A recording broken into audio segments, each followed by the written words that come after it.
တပေါင်းတကူ1မိနစ်နဲ့ဆိုတာကိုကြားဖို့ကြားလာတော့မသိဘူးเนาะတပေါင်းတကူရောက်ပြီဆိုတာနဲ့ဆွေတို့အစားအသောက်တွေဆင်ញင်ရတယ်အထူးသဖြင့်ဆိုတော့ဒီဗာလဲအစိတ်အတောက်များတဲ့စားစားတွေအငန်းများတဲ့အစားအစာတွေတော့အကြီးမစားဘဲနဲ့နေဖို့ပေါ့เนาะဆွေတို့ကပြောချင်တယ်ဟိုတမန်ကရှန်ကဝမ်းချုပ်တဲ့လူဆွေတောင်မှတပေါင်းတကူမှာကဝမ်းသွားတယ်ဆိုတဲ့အတိတ်ပဲပေါ့เนาะဆွေတို့ဆိုတော့ဟိုဘာမှ fiber မတောက်ဘဲနဲ့တော့မှပူဝမ်းသွားနေရပြီဒီလားအဲ့ဒါကြောင့်ကိုယ့်ရဲ့ယာဒီဝုဒုနဲ့ပဲဆိုင်လို့လား fiber တောက်လို့လားဆိုတော့ဆွေတို့ကအခုစစ်ဆေးနေတယ်ပေါ့နော်အဲ့တော့အမားတို့တွေအရင်တော့အစားတောက်တွေအစင်မစင်မချင်ပဲနဲ့စားရဲဆိုအခုချိန်မှာရှော့ပေးပါ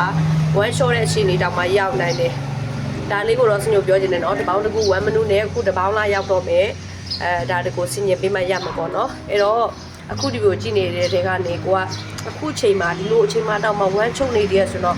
မပေါ်စားပါနဲ့လို့ပြောချင်ပါရှင့်အခုလိုချိန်မှာဝမ်းချုပ်တဲ့လူကဟိုအသက်ကြီးတဲ့လူလည်းဖြစ်ကောင်းဖြစ်နိုင်တယ်ဝမ်းချုပ်တာ